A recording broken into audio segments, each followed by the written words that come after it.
Uh, so a couple of things I want to point out throughout this presentation are going to be just how big the video game industry actually is, because I feel like for your generation, video games are definitely more popular amongst like younger people. And then now, because we have a generation that went through playing video games growing up already, it's definitely more prominent, or it's definitely more recognized as an industry and a growing one. I want to go over what kind of jobs there are in the video game industry, because at least for me, I felt like going into it, and when I finally decided that that's the field I wanted to go into, I felt like I didn't have a clear idea of just how many different kinds of jobs you could find within the game industry. I want to touch on a little bit of what I've done through my schooling and education to get to a point where I can actually go and find a job within an industry.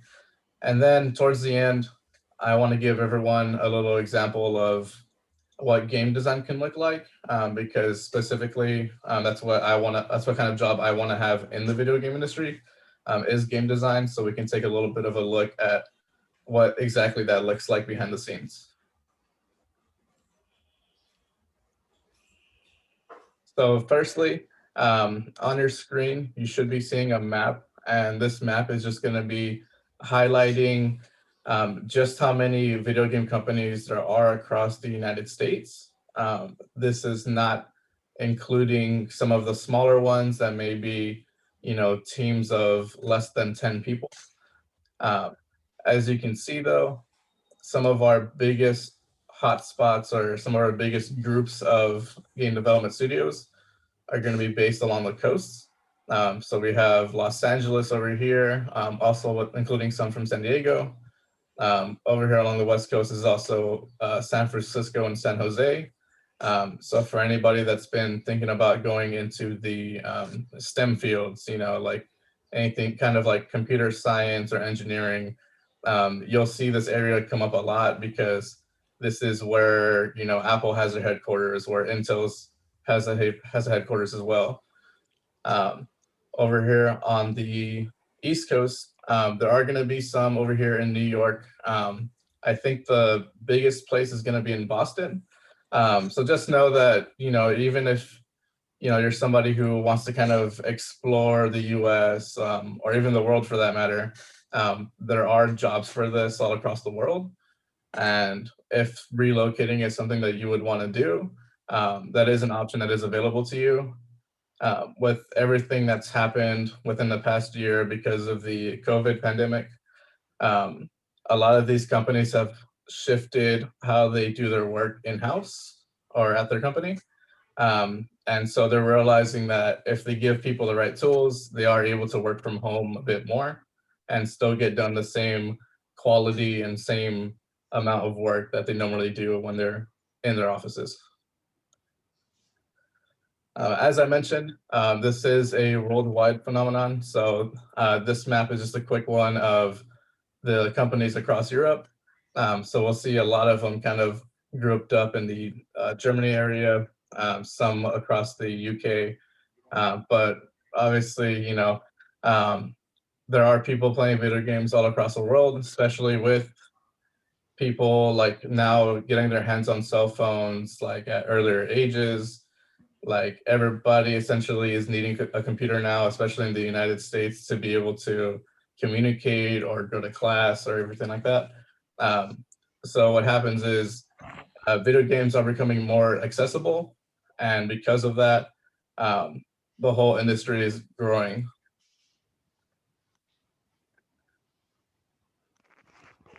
Some of the bigger names that you will see or recognize, especially here in the United States, are going to be EA, which is Electronic Arts, as I mentioned before. They're going to be the ones who mainly make your sports games, but also own a few other smaller studios that create different shooting games and things like that. Here in the U.S., if you've managed to get one, there's also the PlayStations and the Xboxes.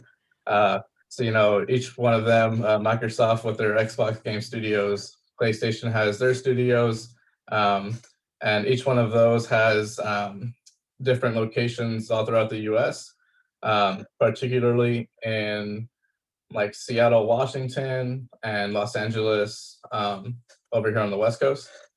There's also Activision Blizzard, which, if anybody's familiar with League of Legends or Overwatch, they actually, since they've joined, that company is now also making like Call of Duty every year. Um, so yeah, these are kind of the bigger names that bring out the most profit and revenue for the video game industry in the United States.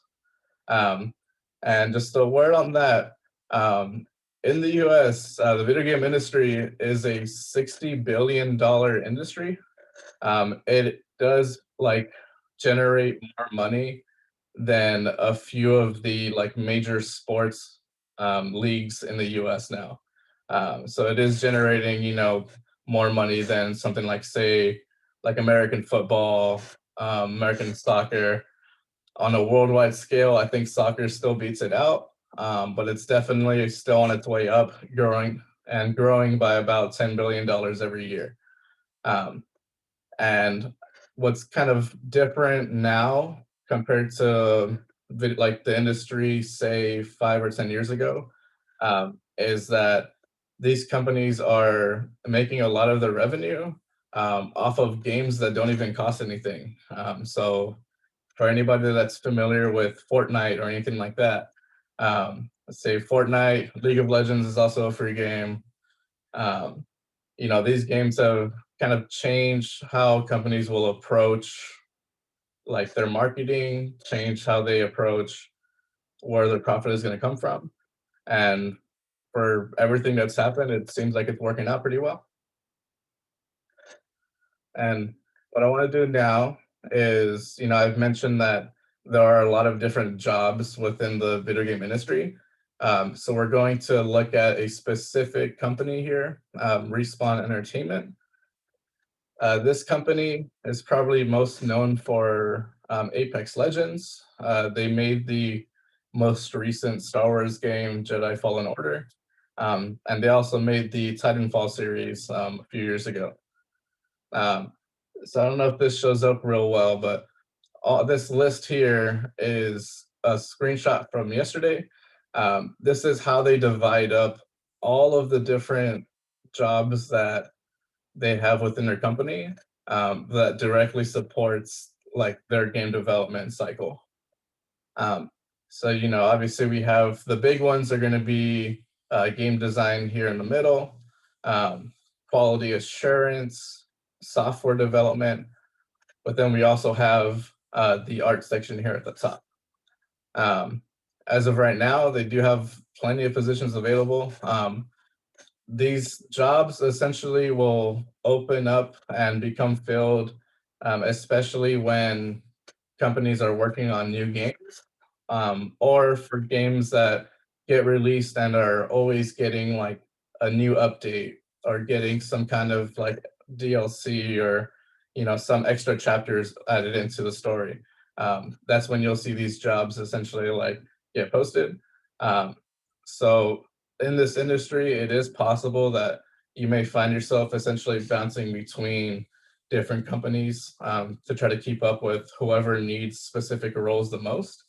Um, but that also depends on what kind of role you have within that company. Um, So, Sorry, Elohio. Just because I saw on the screen, it said quality assurance. Is that what I think it means? so by quality assurance here, at least the way that this company divides it up, what they're referring to or what they're talking about is going to be the people who are essentially just testing the game. A big part of video game development is playtesting, which is whenever the guy that's making the game or putting the lines of code down to create new features or new weapons, whatever it is. These are the people who are going to be making sure that everything is working as they meant it to work. Making sure that when you walk across a certain bridge, you don't just fly, 10,000 feet in the air. Um, another part of it too is quality assurance for networking. So because a lot of video games now are multiplayer games, there are like dedicated teams within all of these different categories that are going to be managing like specific parts of the game. Um, so even though there is like the game design section, you may have somebody that's designing like a combat system for games like Assassin's Creed or Street Fighter.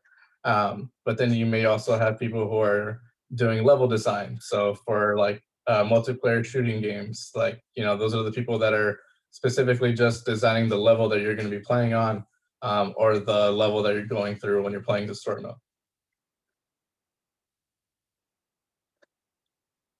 So what I want to make sure everyone like walks away today knowing, especially because it's something that I wasn't too sure of, is that I do believe that everyone can find their place in game development, and that's just because of the level of diversity there is in the jobs. Um, so we're gonna take a little bit of a look here. So for those of us, or for those of you who are going to be STEM majors, which is going to be, your sciences or mathematics, engineering, things like that.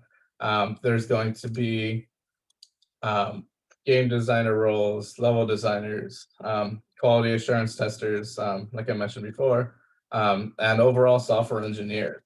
Um, so for these roles, they are very focused on like, your knowledge of being able to program, your knowledge of mathematics in a sense. Um, and these are going to be looking for some kind of like formal education in computer science or math. By that, I mean, for those roles, essentially, you will have to attend a college, get a bachelor's degree in some kind of related field, whether it's computer science, whether it's programming, whether it's software engineering. Um, if you do take a different route, it's not that it's impossible. You can still find roles in these, but you will have to rely a lot more on some kind of portfolio to be able to show that you still have the same skills you would have learned going through that kind of degree program. For those of you who are maybe not too into the like math and technology side of things, there's still a lot of roles open or jobs open for people who are more going into writing or the arts. So for writers, they still have a job of creating the storylines that you see coming up in games. So that's what we're getting into the narrative design I have there on the top left. They're also coming up with the character backstories, which is whenever a new character comes out for a game or a brand new game comes out, you have to be concerned with who that character is, like what is their purpose, why are they going through all of this trouble to get something done, and then you have the world building jobs, which are people who are taking maybe that main character or that type of story and then building out the world around them. It's kind of like what happens with movies. So, you have your main characters going through a certain thing, but what time and place is the game going to be set in? Who else are they going to interact with? Did something happen before that motivated them to kind of get to this point? Um, the last one I have on here is for people who are more interested in art or graphic design. So there are like a few jobs for that within the game industry, and they do get broken down into certain categories, but a lot of these will cross over with the kind of work you'll be doing on a daily basis. Um, so the first one I have on there at the top is going to be the UI and UX design. What that is essentially as that kind of artist, you're going to be in charge of what's going to be on the screen whenever somebody is playing their game. It's going to be how like your menus show up, what kind of hints people are getting on their screen, telling them that their like ammo is low, telling them that they're in danger, essentially how like what kind of responses the player is going to see on the screen. Um, for the animation, this is where it is a little similar to the kind of animators you might see for movies and stuff like that. Um, so the animators essentially are creating these 3D models, and they are showing you how they're going to move throughout the game, or showing you how they move throughout their environment.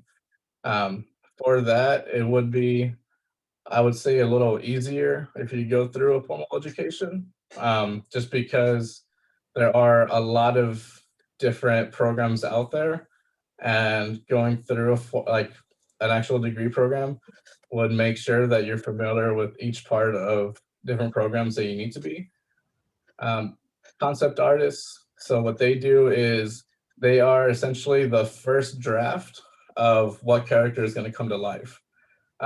These concept artists are going to work with the rest of the team, though. So if you're a concept artist in the video game development field, what's going to happen is you might draw up a new character, but then you have to talk to your writers, you have to talk to the game designers who are creating like the different things within the game, because you want everything to be able to flow together. So a lot of times these concept artists in the video game industry will be asked to pitch their own ideas for like how a different like weapon or item might work within the game. They are essentially somebody who floats between all of the different groups. And I have art lead on there, um, down here at the bottom. The art lead essentially is just in charge of the overall style and feel of a game. So when you're playing Call of Duty, it tries to be more realistic and things like that. But if you're playing Legend of Zelda on the Switch, it's more of a I want to say like cartoon or like anime feeling. So that's where your art lead comes in. They're making sure that all of the different things that people create are coming together for that one type of feel or vision that they want to get done. So now, let me dive into a little bit of specifics of a couple of the jobs that I've talked about. So first up is the game designer. This one's up here because this is the one that I specifically am trying to get a career in. So for game designers, their main job is to either create new ideas for a game or maintain the ones that are already in there. So if you've ever been playing a video game and you notice a glitch or something's not working right, you can't shoot something, like you hit a wall and suddenly you're underneath the entire world, you're under the map, something like that. These are the guys that are essentially like either creating the new ideas that made that happen on accident, or they're fixing it. They're also in charge of what the experience is like for the player. So, they're gonna essentially make it feel like a fast-paced game or a slow-paced one, or kind of ride the line between fast and slow for that. Um, and then for game designers, as I mentioned before, there are a few like specialty ones, or ones that are like for specific kinds of roles within the company. So you have your combat designers, technical game designers, level designers, and then tool designers. Um, the technical game designer, essentially what they do is they're not necessarily producing stuff you would see on screen. They're more so managing how the game designers are all working on their own projects. As far as the tools designer goes, what they do is if essentially something hasn't been able, or something hasn't been done before within a specific game engine, or if they just need a way to make something easier instead of writing something over and over, the tools designers are giving the game designers the proper tools to be able to work faster or work more diligently. So for game designers, for myself, I decided like I wanted to go into video game development after I already received my associate's degree. Is when I fully committed to it. Um, so what you want to do is, if you think that this is a career you want to look into or a job that you'd want to have in the future, um, it is strongly recommended to get a bachelor's degree in computer science, mathematics, or software engineering. Um, I will show you in a bit why that's necessary. Um, but it's essentially because of the ways that you develop games from like a game designer's point of view. They just do a lot of work with computer programming. Um, and a lot of the companies are using a bachelor's degree in computer science as a minimum for that kind of work, because that degree is going to show that you've at least like mastered the basics and you've mastered a certain way of thinking to be able to approach the problems that you might face while you're making a game. Um, all of the careers we've talked about will be requiring some kind of portfolio to show what you can do. What that means is, even if you spend your free, like if you want to be an artist, if you spend your free time just kind of drawing in a notepad or something like that, I would recommend keeping like all of your works and either scanning them to a digital file or something like that. For people who are starting to experiment with like creating full-on games, you want to be able to show off the stuff that you've made before. um, the portfolio, I think, is about 50% of what'll get you hired for a game designer role. Um, on the bottom here, I mentioned Unity and Unreal Engine. Um, those are going to be different kinds of game engines from different companies. They are used by a lot of different places to be able to produce major games. Unity is actually used to make Apex Legends. And then Unreal Engine, I want to say the bigger ones are going to be Fortnite is made with the Unreal Engine, and the Gears of War series, if you're familiar with that. All right, so for the people who are more into the writing side of things, or not in the technical stuff, you have the narrative designers or the writers. So like I said before, they're the ones that are bringing the stories to life of the characters that are on the screen, or they can be building the world around the player.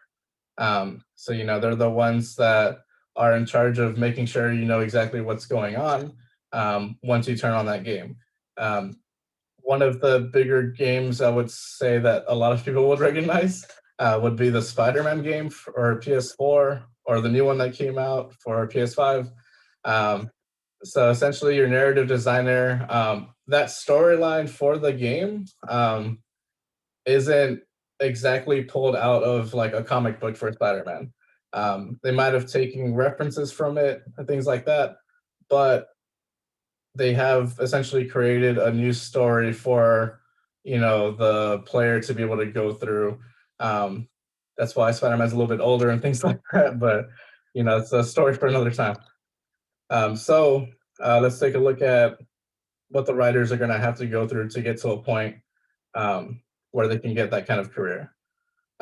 So for writers as well, a formal education is recommended. With this one, though, you can kind of get an associate's degree and with a proper portfolio be able to still land a job in the game development field for writing.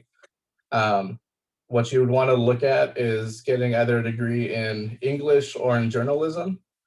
And as far as a portfolio for writing, with any other skill, it's something that you essentially want to practice. And then with all those practice runs, you'll start building out your portfolio and your collection of works to be able to show off. I've actually like talked to a couple of writers for video game companies. They said that the way that they started out was just writing like alternate endings for different things that they see or read, or even just writing fan stories for different characters. Um, some of the writers for Apex Legends actually started out as just people who played the game, and then they were writing their own fan fiction. And once it kind of got recognized enough on Twitter, um, the like hiring manager at the game development company Respawn actually reached out to them and like offered them a like temporary position because they were coming out with a new character. So they wanted them to help them out with, creating that backstory for the character and, writing the social media posts for like their announcement and how that character was going to be released to the world. Um, so with the writing, you don't necessarily have to get to that bachelor's degree. So it won't necessarily be as much schooling as something like game design, um, but you will be relying more on a portfolio with like not as much time in like formal schooling.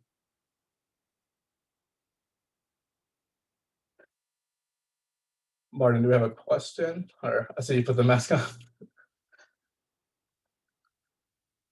Sorry, someone came into the room. Oh, okay. All right. All right. No, continue. Sorry. Oh, good. All I did was like, well, just if anyone does have any questions, make sure to put them in the chat so we can just have a collection of them at the end for Elohio to answer. All right. So the lastly, career I'll kind of touch on is the one of the concept artist. Um, so for these guys, like I said before, they do create the base for essentially the rest of the team to go off of.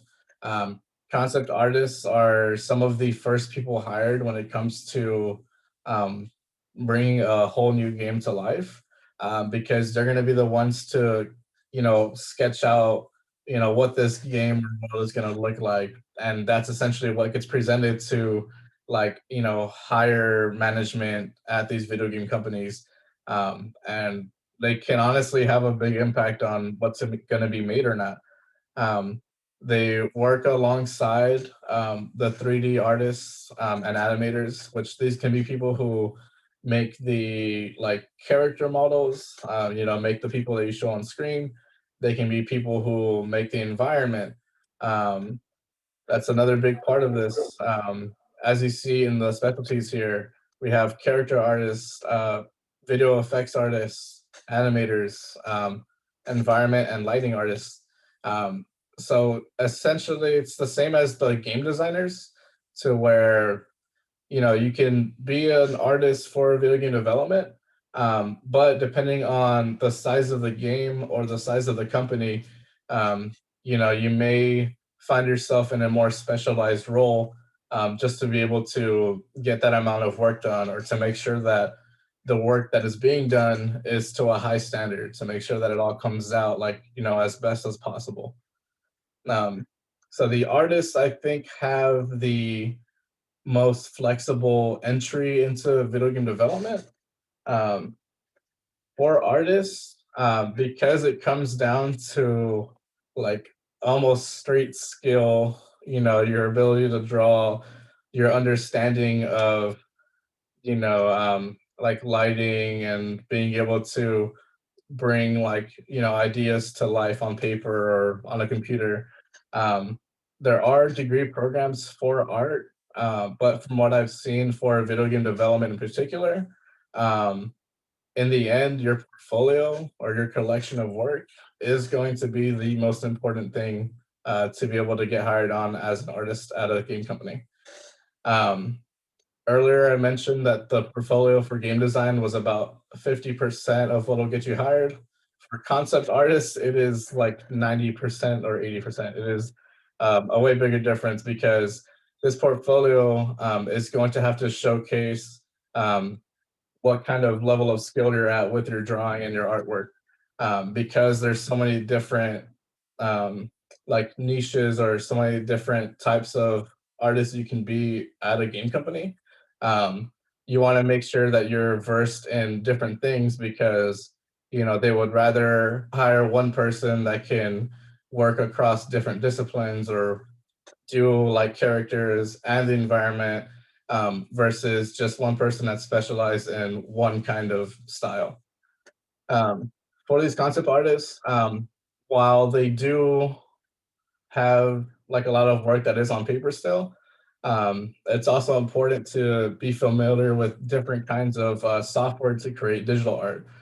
So this can be anything from Photoshop, Illustrator. I think there is a program called GIMP that is like a free version. But at the end, I'll give you a name of another like free art software that you can download if you want to kind of like start getting used to like creating digital art versus pen and paper. And a And quick word, or what's up? oh, sorry. And just for anything that Eulogio wants to pass on to students as recommendations, links, different programs, I'll create a list and provide them on the career website. Okay. Thank you. Sounds a lot better. All right. And then just a little on what to expect, because these are still jobs, and like as much as I want to do game design because of that's my passion. Like I've always loved playing video games, and I want to bring like those experiences to life for somebody else. Um, it's not something necessarily that you can do for free. So for game designers, um, their typical salary ranges between 70,000 and like a six-figure salary, based on their experience and the size of the company. Your artists will make an average of about 52,000 a year, and the writers are making an average of about 62,000 a year. Um, Other thing I would say to notice between these is, yes, the game designers are making more, um, but their skills are going to be a little bit more technical, and they are the ones who like 100% had to go through a formal education. Um, but the artists, you didn't necessarily have to go out and get a degree in art. And for the writers, maybe you didn't have to get a bachelor's. Maybe you, got an associate's degree and then got started writing, blogs or fan fiction for different things, and that's how you got noticed. But the game designers, even with their portfolios, they're still required to essentially get a computer science degree or engineering degree. So with that being said, let me talk a little bit about what I did going into like my education to be able to get myself ready for a game designer role. So for myself, I live out in Southern California. So the first thing I did was I went to a junior college because it saved me a lot of money. Um, so so another tip for you guys, there's a lot of universities out there, but if it's something where maybe you don't want to be too stressed out about the financial side of it, I would look at community colleges as a good option, because in the end, you're all going to end up at the same place when you get your bachelor's degree. So I got an associate's degree in liberal arts from Santa Ana College. And while I was there, even though the degree was in liberal arts, I just made sure to take courses to be able to transfer to a computer science degree program. So while I was there, I took general education classes, which were covering, basic like English and math. Um, but then I also started taking computer programming classes, and like higher level math classes, so that when I got to like a 4-year college, I was like already 2 years into a computer science degree. So once I completed that, I transferred to California State Dominguez Hills.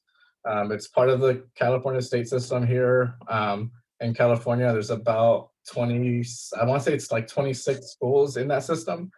Um, and while I've been at this school, I've taken courses in computer graphics. My school only offers 2 courses in game design in particular. I made sure to take both of those, but it has been a lot of me doing work and building my portfolio on my own. And it's been a couple of years, but happy to say that next month I'll be receiving a computer science degree with a minor in mathematics from the Dominguez Hills.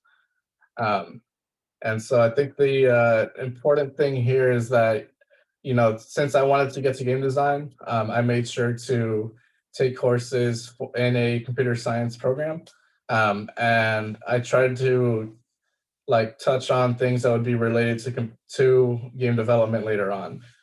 So that's why I got my minor in mathematics, was because after trying to design games myself, I saw that understanding different kinds of math would be really helpful, especially down the line when I'm working for a company. Um, and these companies will take notice of you doing things like that. If you get a degree, but you have a concentration or you have a specialization in something, if they saw that while you were going to school, you were already starting to build your portfolio, or you were already doing different kinds of work related to what you want to do. That goes a long way to getting you hired at these companies. So, as far as the game development aspect or game designing aspect, um, I want to say it was 2 years ago. I was at step one. I didn't know a whole lot about what it took to design games. And this is when I took one of the courses that my school offered. Um, so we'll go through essentially what that experience like translates to, and what working on these games on your own time or working on your skills on your own time can actually become, couple in a couple of weeks or a year from now. Like, how much can you learn within that time if you on your own take the time to learn it, research it, and be real passionate about it. So this was a game that I made 2 weeks like into me deciding to be a video game designer. So this was like the very first project I made for a course, and I'm going to open it up and present it here on the screen, just so we can all take a look, because I think like when we think about making video games from a game designer standpoint, it's kind of hard to imagine that you would be making such a crazy game or such like a big game that the world recognizes and stuff like that. So we're gonna kind of take a look at what that process looks like.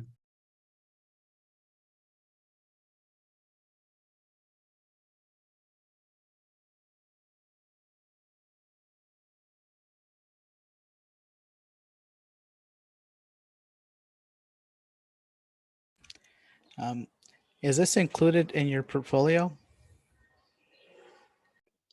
So yes, this is included in my portfolio, essentially because it shows where I came from. Um, I think like once I complete my senior project, this might get taken out, and I might be moving towards only the more recent ones. Um, but essentially, I think it's there because like what these companies will talk about a lot, especially like I mentioned, Respawn Entertainment, like job listings. If you actually go into their job listings and look at them, um, some of like a lot of them will say that they look for experience, they look for the degree, so they're taking a look at your portfolio. Um, but beyond that, they're also looking for potential. So, like, if your portfolio does a good job of showing how far you've come with making games or creating art, then, that might also be beneficial to you. So, this was 2 weeks into making video games, essentially. It's honestly just like a little Mario style game, Yeah, there's a little guy he runs through, he's dodging fireballs. Um, but yes, this was 2 weeks into me deciding to be a video game developer. This is what that looks like. So like, just understand, no, people aren't expecting you to make the next Call of Duty when you make your first game. But we did learn a lot from making this game. Um, it started off small, like I try to go above and beyond and make the guy actually look like he was running. And that took like a week for me then. It was terrible. Like it's all about growth and you know, like what's the saying, the journey of 1,000 miles begins with a single step. Like this is what that is. It's deciding to do it and then just beginning the research and getting your hands dirty. All right, so that was 2 weeks into making video games, right? So now we're gonna look at 12 weeks into making video games. So this is gonna be going into 3 months of making them. All right. So as we can see off the bat, this is already looking like way better production. Okay, um, like at this time, keep in mind, I did not still have like a very in-depth background into programming or anything like that. I was able to make these because of video game engines. So with game engines, what they do is they are able to do a lot of the background work for you. So you're not sitting there trying to program like physics by yourself, um, or program a whole lot of the interactions by yourself. Um, they essentially make your job easier. I just fell off of this. Okay. Anyway, they essentially make the job a lot easier, especially when you have a big company all working on the same project, um, because you're able to not worry so much about the nitty gritty details. You can focus on just bringing your idea to life. Um, all right, so look here, like and just saying, it's their portfolio looks really interesting and the development. But we do have about 10 minutes left, so I do want to give students a chance to ask questions, and I think we have a Yeah, couple in the chat. yeah, So, couple questions is what do you like most about creating games, and is it hard to create a video game? gotcha. What I like the most, for me, I want to say that what I like the most is essentially having that moment of I had an idea of what this game's gonna feel like or what kind of emotions you should have when you're playing it, and seeing that come to life on the screen. So I mentioned that I'm working on a senior project right now. So the games I showed right now are things I made, like, it was just 2D games. I made that for like my first game design class. For my senior project for my computer science degree, I talked to my advisors and they're letting me make a multiplayer game. So like essentially right now I'm making my first like first person shooter game. And like I'm real excited because like I managed to get everything to connect to each other.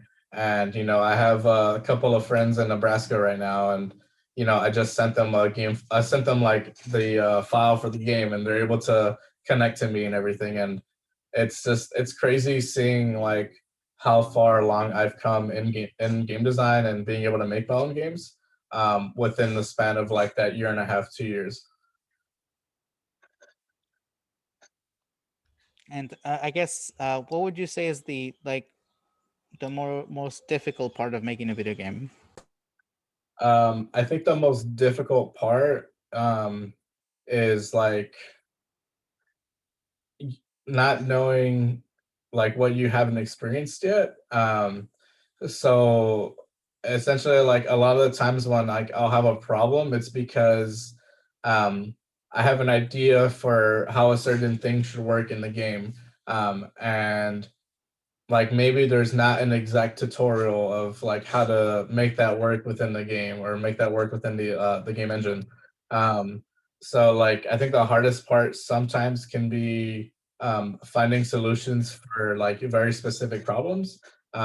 But for myself, like I think that's why they recommend getting that computer science degree.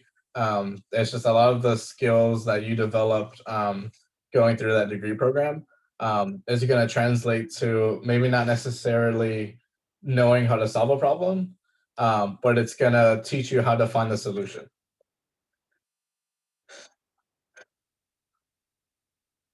Anyone else have any questions? It's probably just easier to unmute yourselves and ask.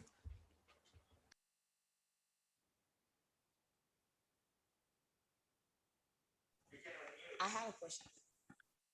Yeah, go ahead. How many time take take to make a video game? So I believe that was how much time does it take to make a video game? Yes. Honestly, it just depends on what kind of game you're trying to make. So when I was making the 2D games, like even the one you saw, like I made the Spider-Man one right after. That actually took me the same amount of time as it took me to make like the first video game that you saw on there. So like all those like projects were made in the span of like 2 or 3 weeks.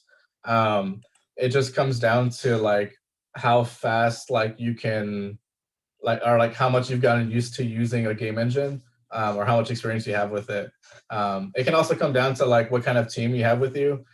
So for those games, like because it was just me working on like my own projects, I'm doing like artwork for it. I'm doing like finding sounds and music and stuff like that.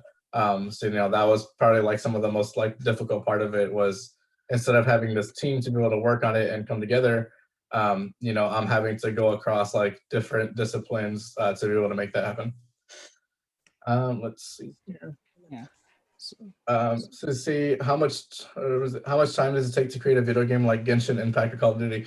Oh, all right. So like if we're well- talking like full development cycles, um, like I'll do like Call of Duty as an example. So like so for Call of Duty, the newest one is Cold War, right? And they make one every year. Typically, they start pre-production for something like that at least 2 years in advance. So like 2 years before the game's released, like they'll already start talking about, like where is it going to be set? What's the story going to be? For Call of Duty in particular, it's like going to be decisions like, okay, like is it going to be a jetpack Call of Duty? Is it going to be, like a regular like boots on the ground, they call it Call of Duty. For something like Genshin Impact, it's kind of like it's a little bit different in the sense that um, like the pre-production could be like longer even, just because of like how many different things you have like within the world of it.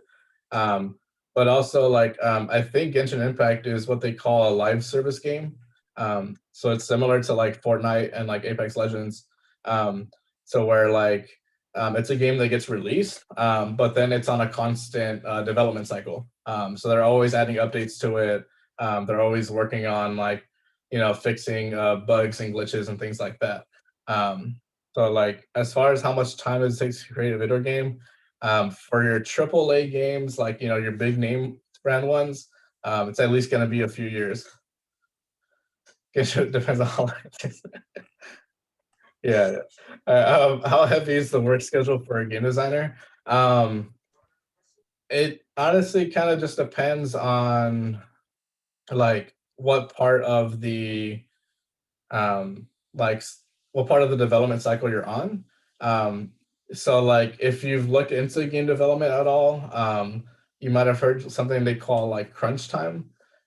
It's something that is a little bit frowned upon within the industry.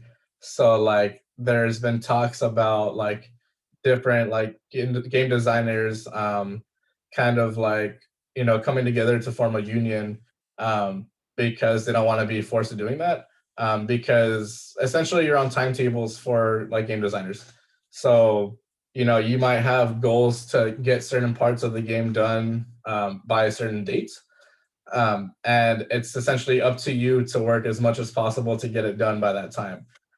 So, if you've been going at it only 40 hours a week, but that wasn't cutting it, and, you're a month to deadline and there's still a lot to go, then it might be something where you are starting to work 50 hours a week instead of just a regular 40. But on the other hand, because you are on timetables versus like just a standard 9 to 5 job, say there was a day that you had something come up and you needed to take the day off or you needed to leave work early for something.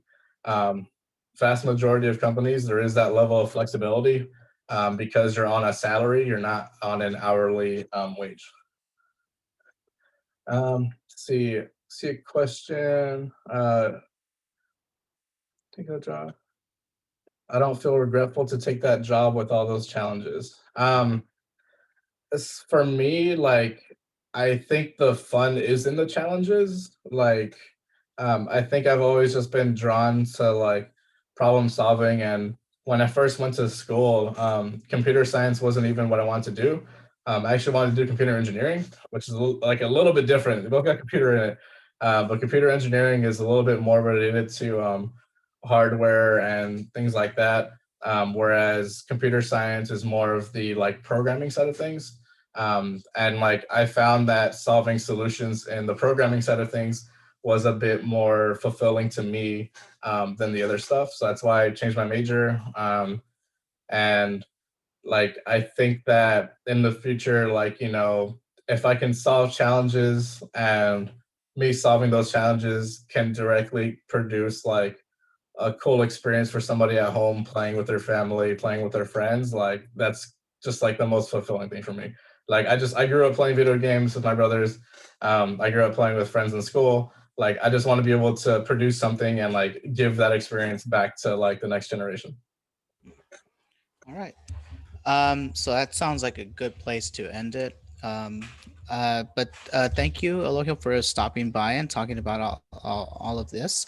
I think you've given our students something to really think about, especially those who are thinking about what careers, what majors they want to pursue. So as I said before, Elohi has a bunch of like just different recommendations for programs. Some of these, they cost money. Some of them are open source, which means they're free. So I'll be able to post some of those on the website that's created for the panel, so that if you really wanted to kind of play around, maybe you wanted to do your maybe you wanted to start with your own 2D game like Eloha showed us. That's something that you can start doing. Yes. But yeah, so that's it. Everyone, round of applause. Do your Zoom applause or an actual applause so you can hear. Yeah, let's And see a bunch remember, of thumbs up in the chat. yeah, Yeah, that'd be good. yeah, and there's and remember there is another session starting now, so please refer to your emails for the link to that session. Yeah, all right. So thank you everyone for stopping by. Thank you to our guest speaker, and we'll continue this right now. Thank you everybody for having me. Have a good day.